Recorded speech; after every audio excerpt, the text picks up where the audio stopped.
So, magandang hapon sa inyo mga kaibigan. No? And for today's content, no, we're going to talk about the 2021 Yamaha SJ150. Ito siya.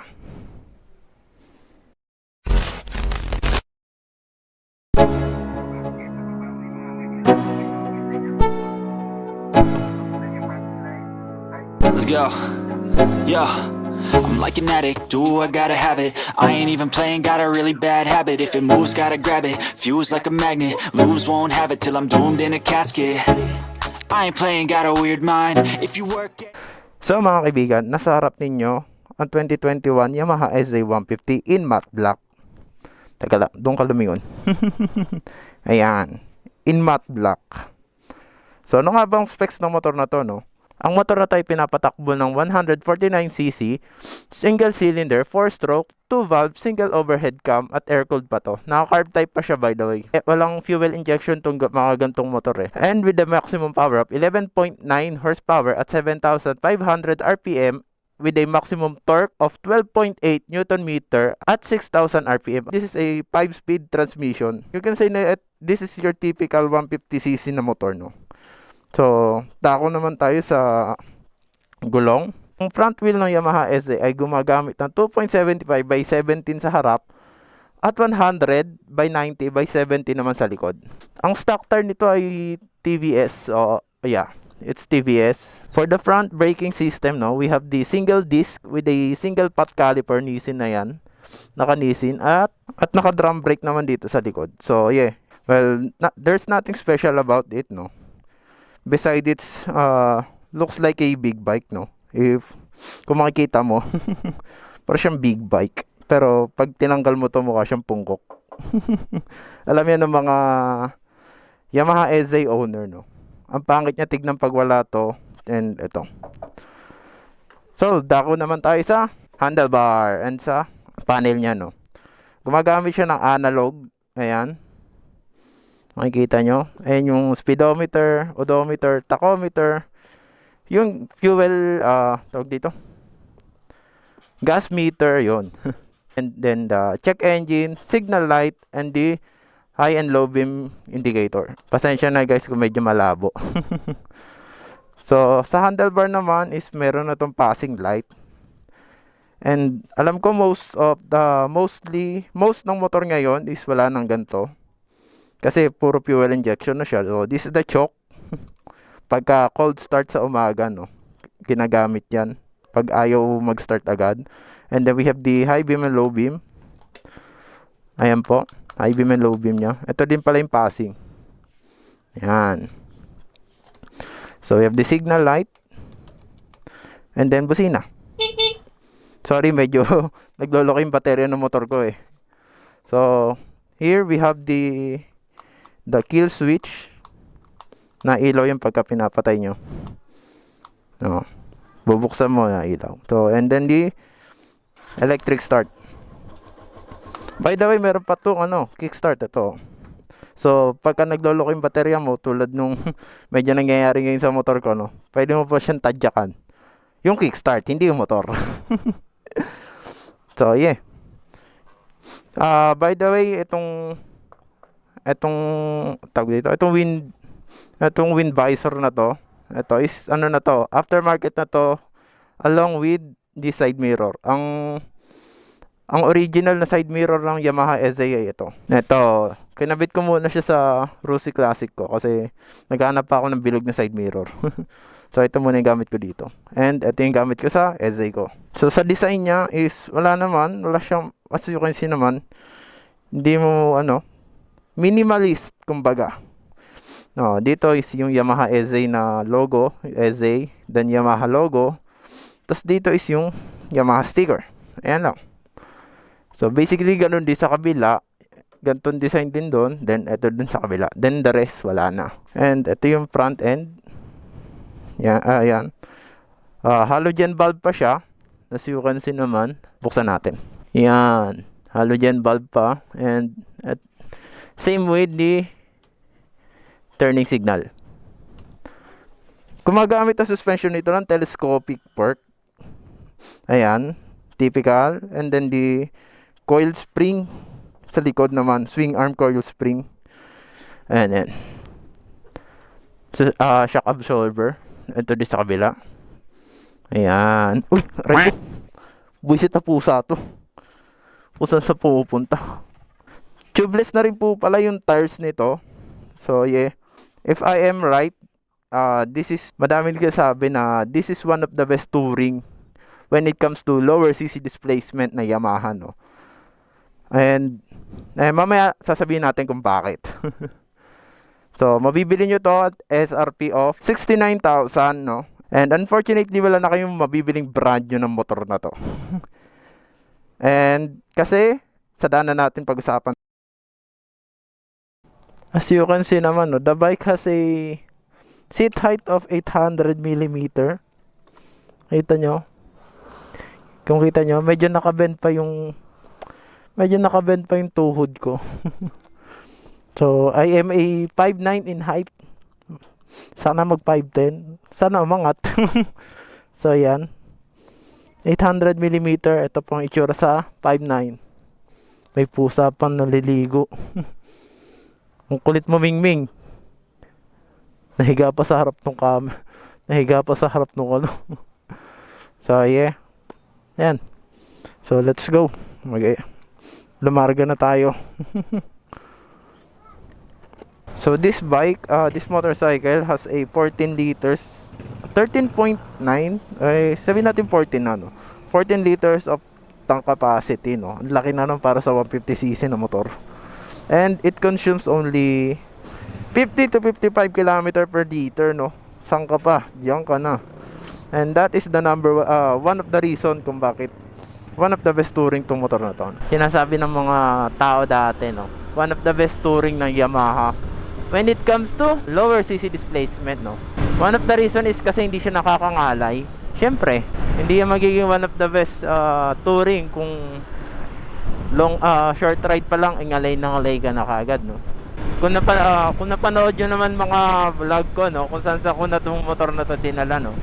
Second, yung fuel efficiency, yun, nabubulol-bulol pa. Narinig nyo naman kanina, di ba, sa specs, naka 2 valves lang to, kaya tipid na tipid siya. Sulit na sulit ang ano mo dito, biyahe mo dito, kahit 100 lang yung pinagas mo. When it comes to suspension, hindi siya ganun ka-stiff, hindi rin siya ganun ka-talbo. Sakto lang, no, to keep the bumps in bay. When it comes to suspension, not too stiff, not too smooth. Hindi. Matalbog. Namuta ko Tagalog. Hindi siya ganun katagtag, hindi rin siya ganun katalbog. Sakto lang, kumbaga. Nasasabi ko yun kasi one time kasi nabigla ako sa lubak. Ang kasangkas ko yung kapatid ko na, no? And look at that nga naman, no? Hindi kami lumipad. Tumalbog man kami pero hindi kami yung sobrang talbog. Pero syempre pagka alam mo na ibang usapan na yung pagka malalim na lubak na yung ano, pag-uusapan natin.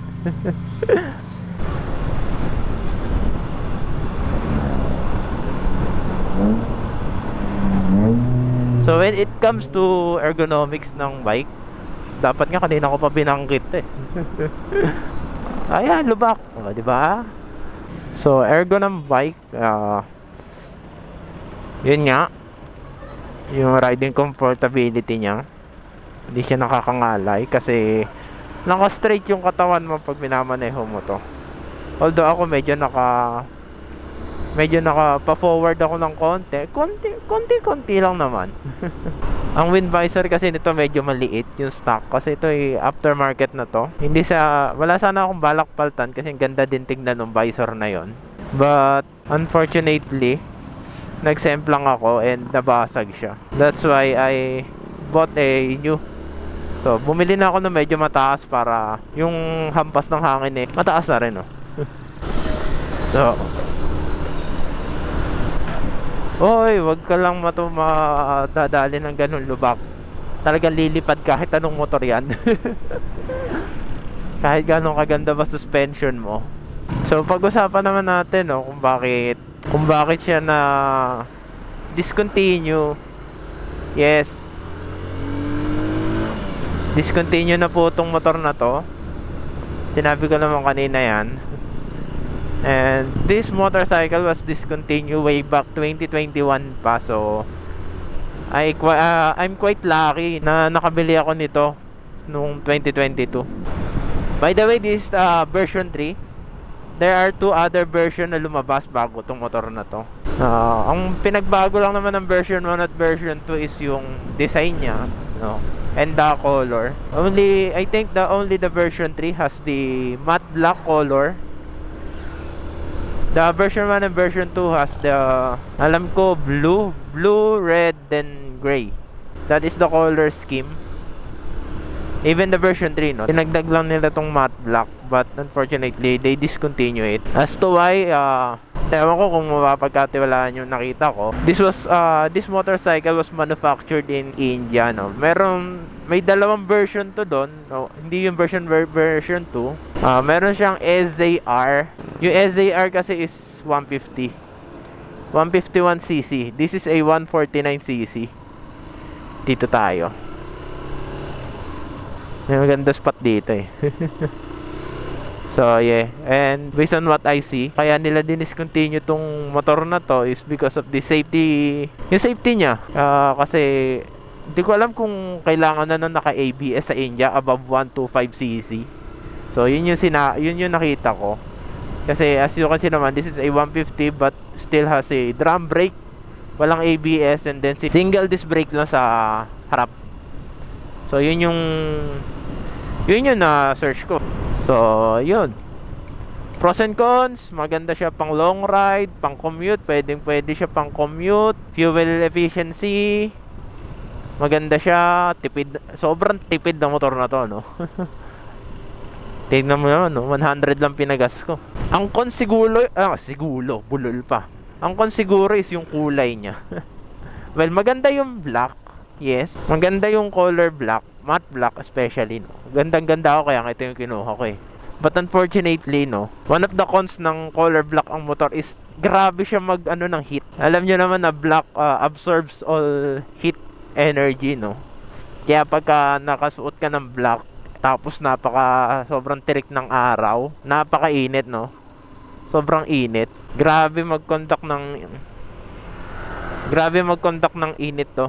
Itong motor na to, lalo na matte black, matte black na black siya, para kang piniprito pag uupo ka tapos nakababad sa initan. Isa pa yung gulong, gusto ko rin pala banggitin yung gulong nito. Medyo madulas siya. Sabi ko nga nung nanonood ako ng mga review ng motor na to, mukha namang hindi, but unfortunately madulas talaga siya, na experience ko. Naramdaman ko yung dulas nung yung dulas nung gulong sa likod. Kaya lalo na pagka tag-ulan tapos napadaan ka sa mga ganyan, mararamdaman mo yung loose friction ng gulong mo sa kalsada. Kaya kung bibili kayo second hand tapos naka TBS tire pa rin, siguro advice ko na lang na magpalit na lang agad kayo ng gulong, or kung wala kayong pampalit, edi be careful when driving. Dito tayo.